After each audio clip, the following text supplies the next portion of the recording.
It's now 6 o'clock right here on Big Breakfast. Today FM, today's hit music. Hey, I'm Pauline. And I'm Alan. Tune in to The Breakfast Show on Today FM with Pauline and I every weekday morning. From 6 a.m. to 9 a.m. Right here on Today FM, today's hit music. Today FM, today's hit music.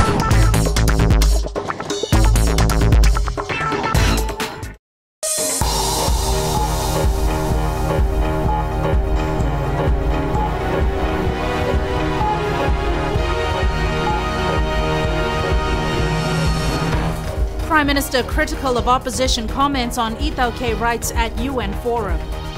Ratu Isoti Kova to remain parliamentarian pending outcome of his court case. And Flag Design Committee members to be appointed later.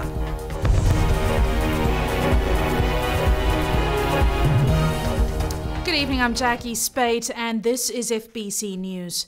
The Prime Minister has slammed an opposition delegation which told a UN forum in New York that the government is working against the interest of the Ethauke and is robbing them of their rights. Vorenge Bainimarama says it's an outrageous lie because the Ethauke are stronger than they've ever been under his leadership. Akusita Tale has more. A delegation from the Fiji Native and Tribal Congress is at the United Nations in New York to challenge 17 decrees in Fiji law which they claim to contravene indigenous rights. However, Prime Minister Vorenge Bainimarama says their claims are a far cry from the truth. Ethauke rights are protected under the 2013 Constitution. They have more opportunities and are more secure. I ask you that you don't take my word for it. Look at the evidence, and when you do, you will know that these opposition figures are merely trying to deceive you for their own political ends. What a strange little group this delegation to the UN presented. Its members have nothing in common except a hatred for me and a hatred for this government. Bainimarama also made reference to Rajendra Chaudhry, a critic of the government and a member of the delegation in New York. Son of the former Labour Prime Minister, who was beaten and held with his father in the Parliamentary complex in 2000 by the very same forces he now calls his friends. There was a picture of this man in the newspaper with an Ethauke chief, now resident in America, who once called people like him weeds and said that they had no place in Fiji. FBC News contacted Chaudhry. He says he supports the indigenous rights group and even defends Andi Asenatha Daudau's racial comments in Parliament, where she likened ethnic Indians to weeds when she was Minister for Women in 2002. Look, she was a politician when she made comments. It has to be taken in that vein. She is very committed to the indigenous cause, and I totally support the work that she is doing now. The Prime Minister stresses that Fiji is one nation now with equal opportunities and justice for all. Akusita Tale, FBC News. Opposition Whip Ratu Isoti will remain a member of Parliament pending the outcome of his court case. Secretary-General to Parliament Viniana Namosi-Malo, in a response to our email queries, has confirmed that the status quo remains.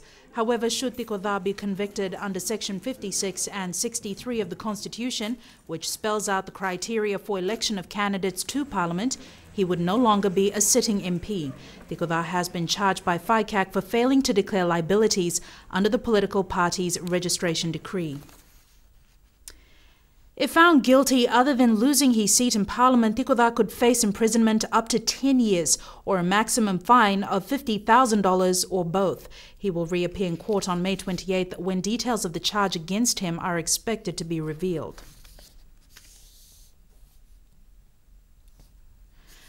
The outstanding appointments to Parliament of SODELPA candidate Mikaele Lewere and Fiji First candidate Jalila Kumar are expected to be announced soon. Electoral Commission Chairman Chen Banyang, when contacted today, said a press statement was being drafted to shed light on the appointments, which are expected to culminate with the Parliament sitting next month. Lewere will replace the late Ratu Viliame Tangivetawa, and Kumar will replace Dr. Neil Sharma, who resigned from the Fiji First Party. It's a truth as old as time. Get a group of teens together and one of them is bound to do something stupid or dangerous and encourage their peers to do the same. But in this modern tech-driven world, teens no longer need to physically be in one place to egg each other on. Social media can enable them to succumb to peer pressure en masse. Take away their smartphones or video games, and most teens act like their life is over. But for some, the internet really is as addictive as a drug.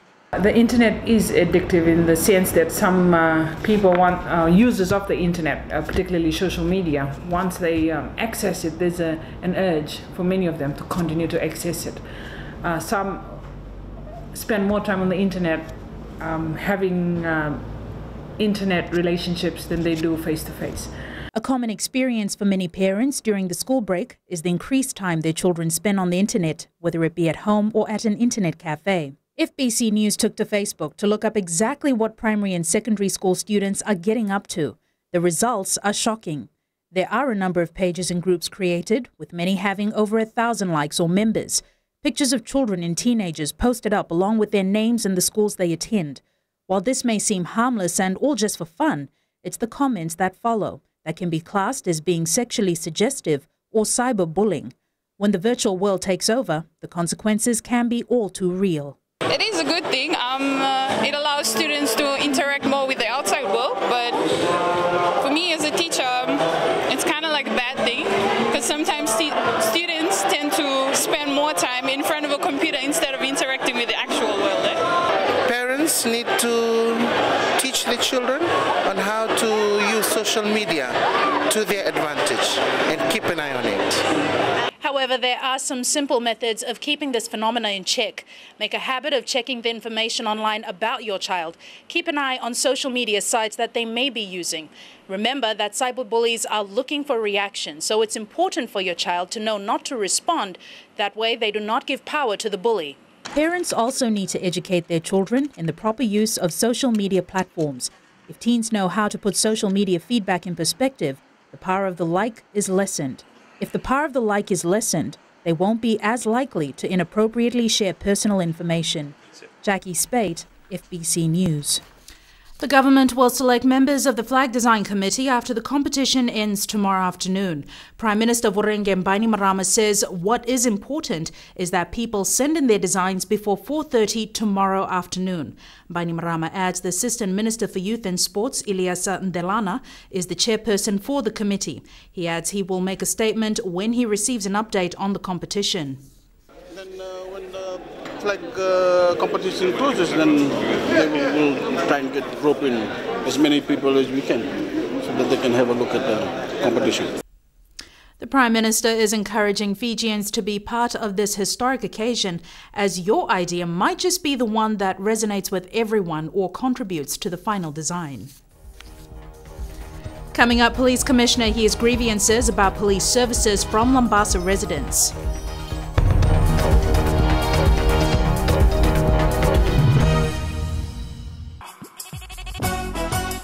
छू छू छू हे हे नमस्ते Fiji, आपके हर एक problem की दवा लेकर मैं आ गई हूँ 9 से 12 बजे तक आपकी सहेली रेनू। छू छू छू 40 में 20 का दिखना है। मैं हूँ ना आपके साथ में मिर्ची एफएम पर 9 से 12 बजे तक मंडे टू फ्राइडे। मिर्ची it's hot.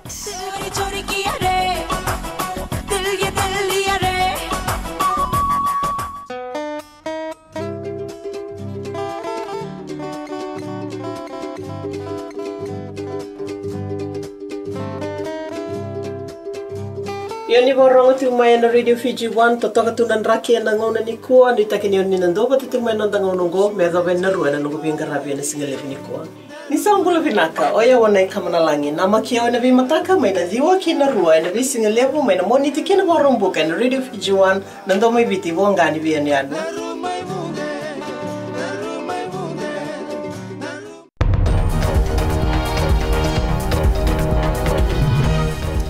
Crime rate in Labasa has increased in the last quarter, and Police Commissioner Ben Hunaval says he's committed to improving policing in the north.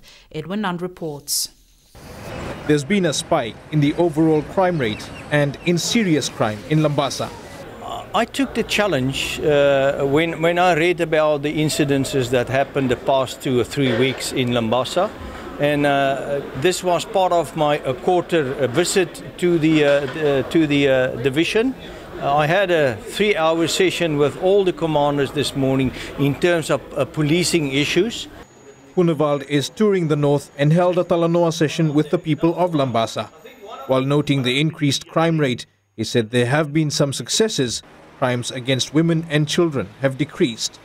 Some Labasa residents commended the work of police, while others had specific concerns for the commissioner to address. We are seeing that the streets are safe. There are police patrol, the school patrol. All these things have been revamped, sir. And I think this should continue. There is a lacking of vehicles in Labasa. Otherwise, the police department would do a tremendous job. Innocent people have been brought to the police station. They have been threatened. Their properties have been seized without laying any charges and released to the complainant for reasons best known to the particular police officer. The commissioner has assured all issues will be looked into. A big concern to us is the increase in complaints against police and complaints against service delivery. Now, we must distinguish between the two. That the complaints against police are with reference to what we are experiencing now, people who are complaining to the press that they are not being treated well or ill-treated. And complaints against service delivery are mainly those people who complain that they do not get feedback on their cases. Punewald is accompanied by his assistant commissioners on the northern tour. Edwin Nant, FBC News. In the Suva Magistrates Court this morning, a 34-year-old businesswoman from Makoi Nasinu pleaded not guilty to a charge of obtaining financial advantage by deception. Saleshni Lata is operated a travel agency in Suva alleged to have promised to provide migration visas to Australia and New Zealand. She operated her business as Ria's Travel and Tours. Lata allegedly obtained $5,272 from an automotive technician in 2013, promising him to provide a family migration visa to Australia, but failed to do so. The matter was reported to police earlier this month after the complainant did not receive official receipts from the Australian High Commission. The matter has been adjourned to the 30th of July for a hearing. The Ministry of Women will try and locate families of some mentally challenged homeless people before it decides to provide them accommodation. Minister for Women Rosie Akbar is urging the public to accept their mental illness and care for people in such conditions. Savara Tambor reports. St. Giles Hospital in Suva currently accommodates 63 patients. The ministry is currently considering how to accommodate at least another 20 mentally challenged homeless people. What we have done is the biggest task operation that we activated, and they have been bringing at least some of them off the roads and bringing it to St. Giles to be kept under observation. And we are still working closely with St. Giles to see how long they'll be kept here and what the diagnosis is. First of all, we need to establish that, the extent of the illness. And after that, the second stage is to locate families, which I think is very difficult because these are the members who were pushed out of homes by their families. The hospital has been creating awareness about mental health and still faces many obstacles. People suffering from mental disorder are still stigmatized in society and in community. And the people who are families especially are not willing to look after such people who are mentally disabled. Sometimes there are families who are really supportive and helping the people and coming up now, but there are also families who doesn't want to look after them and they just want to neglect the person. It's hoped the intervention program by the ministry with the support of authorities and the public will help make a difference in the lives of the vulnerable members of the community. Sabara Tambua, FBC News. Hundreds of residents are expected to benefit from a newly renovated youth and community centre which now belongs to the people of Raiwai and Suva. Handing over the lease today, Prime Minister Vorenge Bainimarama said the Youth and Community Council now own proper title which will enable them to access development assistance. Council Vice President Tomasi Kolinitonga says they're excited about the restoration project, encouraging different clubs and Raiwai residents to turn it into a star attraction. The council now has 4,399 square meters of land from Housing Authority, which otherwise would have cost $450,000. So for another 5 decades, the centre has security of title to continue to be a focal point for the residents of Raiwai and the youth and social clubs that thrive here.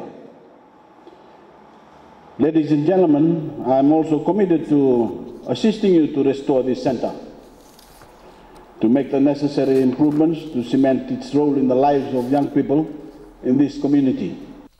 The lease has a 52-year term remaining. And on that note now, it's time for sports with Jamie. Thank you, Jackie, and good evening. Coming up in sports, defense top of priority list for Fiji Sevens side, heading to Glasgow and London, and Tennis Australia, whole training clinic for school teachers in the Western Division. Find out more after the break.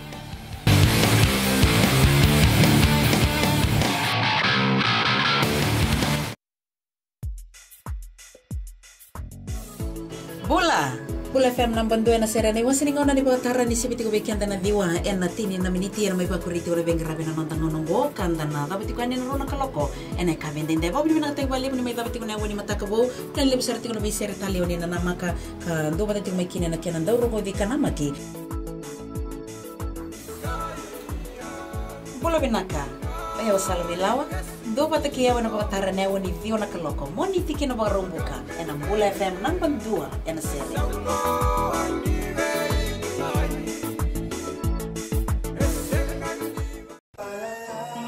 Gold FM, only the classic hits. Beautiful song from the group Firehouse and When I Look Into Your Eyes. Before that, you heard from Smokey Robinson with One Heartbeat.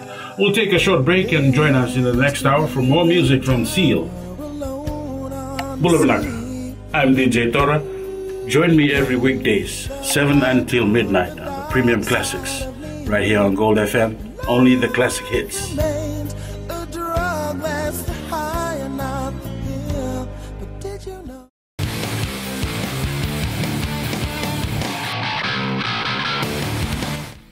Defense will play a crucial role in the Vodafone Fiji Sevens side's mission to win the World 7 Series title. The side has been polishing up its defense strategies to concede as few points as possible, leading into the Glasgow Sevens next weekend. Tsalen Dadakdaka has more. The Vodafone Fiji Sevens side is determined to concede as less points as possible in the final 2 tournaments of the World 7 Series. The side knows they cannot afford to commit the most basic of errors on the field if they want to win the series title. We want to make them work hard. We've got the most points scored by a country mile this year, and we had the most points scored last year. So, you know, you look at it and go, well, our attack is working well, that we're scoring on average over 30 points a game, but our defence needs to just be a bit more miserly, you know, and make sure that we can stop teams scoring more points than they're currently doing.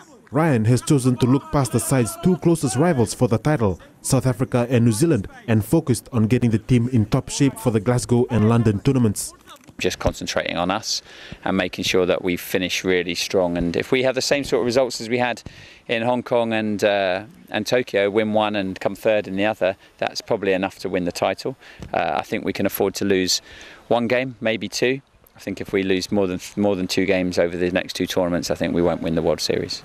The team has set its sight on winning Fiji's second World 7 Series title since the 2005-2006 season. The side broke camp today and flies out to Glasgow on Saturday. FBC Sports.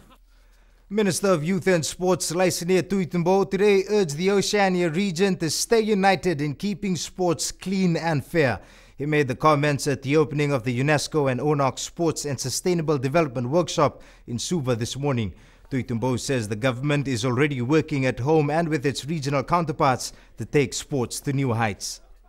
As soon as the integrity of sporting achievement is called into questions, we have seen time and now again how quickly fair and honest competition runs into danger when rules are broken systematically or internationally or intentionally, when there are manipulation attempts, drug use or corruption. These all cause serious damage to the wonderful image of sports. Meanwhile, ONOC says they will be doing everything possible to assist those sports which qualify for the 2016 Olympics in Brazil. ONOC Secretary General Ricardo Blas, who is in Fiji attending the assembly, says they are trying their level best to ensure teams such as the Fijian Sevens team win a medal at the Olympics. ONOC has taken the initial step about 2 months ago, where we have a special funding grant for all the national federation or regional federation, and already several of the federations are querying myself and Dennis Miller why the reduction of allocation to them, and the reduction was to safeguard X amount of dollars to provide for the possibility of 4 teams qualifying. It may not be enough, it may not be much, but it's a contribution from ONOC to the teams as they start the preparation. The ONOC conference will end on Saturday. 29 school teachers from the Western Division have completed a 3-day workshop on the basic skills of tennis. It was organized by Tennis Australia at the Nandi Sports Club with the aim of promoting the sport in schools. Josephine Avula has the details. It's these teachers turn out to be students, but their class is of a different kind. They have been learning how to hold a tennis racket correctly and hit the ball over the net. Their teacher is Bruce Osborne of Tennis Australia. First time for us over here, and we're hoping to come back next month and continue the program. And we're hoping that Tennis Australia, along with the Fiji government, the Fiji Sports Commission, will develop a project which will be bigger, so we'll get to more schools and to more teachers. Osborne says they want to further develop tennis at the grassroots level. We're trying to introduce tennis to the kids in Fiji. We think it's a terrific program to keep kids active, and we're trying to make sure that the kids are as active as possible in the time that they have outside. Workshop coordinator Mitchell Hewitt has been encouraged by the turnout. And I've been so impressed with the teachers, their commitment, and they're so passionate about it and teaching the kids, and I hope that in some small way that we're able to get the tennis into schools. Tennis Australia has also donated free sporting equipment to the Nandi Sports Club. Josephine Avula, FBC Sports. Labasa will take on Tailevu Naitasiri in its opening match in the Vodafone Fiji Fact at 2 p.m. on Sunday at Ratu Thakambau Park. This will be followed by the clash between Rewa and Suva at 4 p.m. At Govind Park on the same day, defending champions Jackson Nandi meet Nandronga at 2 p.m. while Mba takes on Lautoka at 4. Fiji-born Raga Uotawalo has signed a 2-year contract with French top 14 rugby club Oyonnax. The former Nandronga under-20 rep joined France's Clermont Academy in 2013 and made his top 14 senior grade debut last year alongside compatriots Napoleoni Nalanga, Noa Naikatavi and Pedeliato. Tawalo says he's overwhelmed and being part of the top 14 is a dream come true. The Waithomba lad of Nandronga has set his sights on donning the French Sevens rugby jersey in the future. And that was your sports for tonight. It's back to Jackie now with business.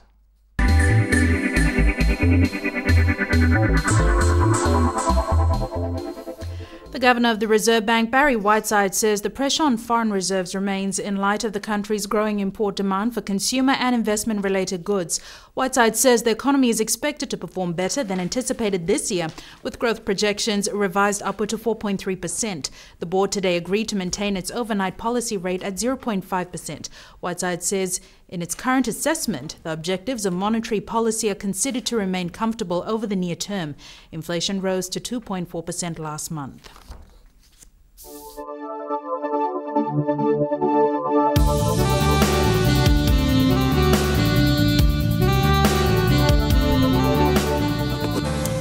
It was another day of fine weather across Fiji with occasional early morning showers.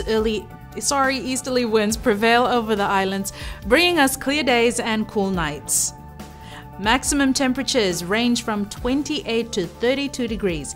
Labasa and Ba peaked at 32. Once again, we can expect cool temperatures overnight, dropping down to around 20 degrees.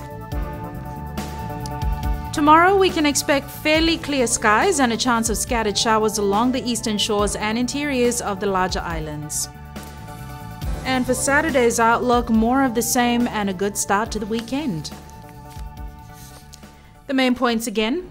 Prime Minister Vorengem Bainimarama has slammed an opposition delegation which told a UN forum in New York that the government is working against the interest of the Ithauke and is robbing them of their rights. Opposition Whip Ratu Isote will remain a member of parliament pending the outcome of his court case. And the appointments to Parliament of Sidelpa candidate Mikaele Lewere and Fiji First candidate Jalila Kumar are expected to be announced soon. Now to the poll question for this week, we're asking: should there be more organised activities for students during the school holidays? Visit our FBC website www.fbc.com.fj to take part.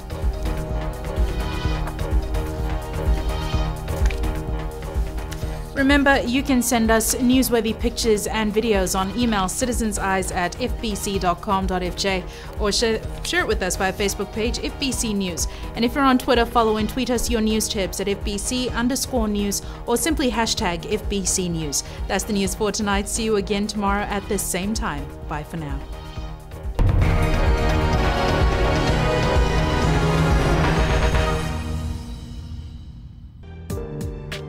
देश की धड़कन radio Fiji 2 का ये प्रसारण आपके लिए कार्यक्रम में आपका स्वागत हम कर रहे हैं। याद रखते हैं अभी से लेकर रात 12 तक यह सिलसिला हमारा और आपका चलता रहेगा। दृष्टिकोण में आपका हम स्वागत कर रहे हैं। दृष्टिकोण के तुरंत बाद आगे बढ़ते हैं कार्यक्रम में। इधर कहते हैं कि गहरी थी रात लेकिन हम सोए नहीं, गहरी थी रात लेकिन हम सोए नहीं, दर्द बहुत था दिल में पर हम रोए नहीं, कोई नहीं हमारा जो पूछे हमसे, जाग रहे हो किसके लिए या किसी के लिए सोए नहीं। याद रखते गीत संगीत का तकाजा आपके लिए रात 12 तक आपको हम सोने नहीं देंगे। महकती रातें हर सोमवार से लेकर शुक्रवार तक रात 7 से लेकर 12 के बीच रेडियो फीजी 2 देश की धड़कन पर रविंद्र सिंह के साथ।